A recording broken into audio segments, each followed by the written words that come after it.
One of the things we had recently, as everybody's aware, is the purchase of VMware by Broadcom.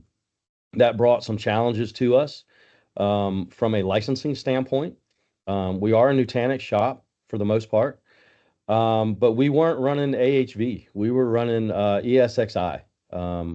And so, you have those licenses with the VMware environment that come year to year.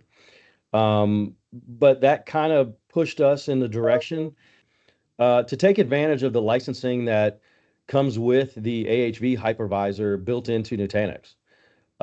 We were able to do and have a significant cost savings because of that.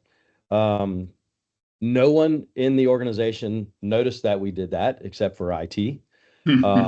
There was very minimal, if any, downtime during that conversion. But the finance department definitely sees that from a hopefully moving forward a year-to-year cost savings. Can you be a little bit more explicit about what you mean there?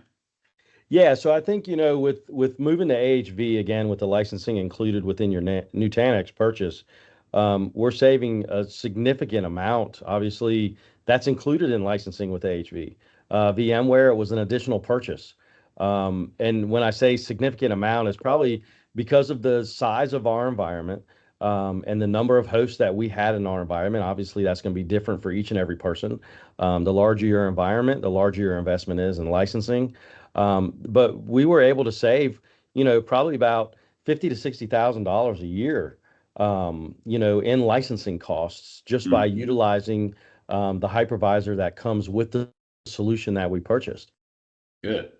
Okay, so AHV, it's an Acropolis hypervisor. That's a native part of Nutanix's services, which can be the replacement for ESXi. And how did you evaluate that, Devin? Because that's no small task to trust that switch.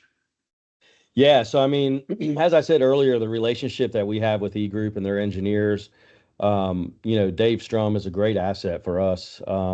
We leaned on him and kind of talked it over with him multiple times. Expressed our interest to that.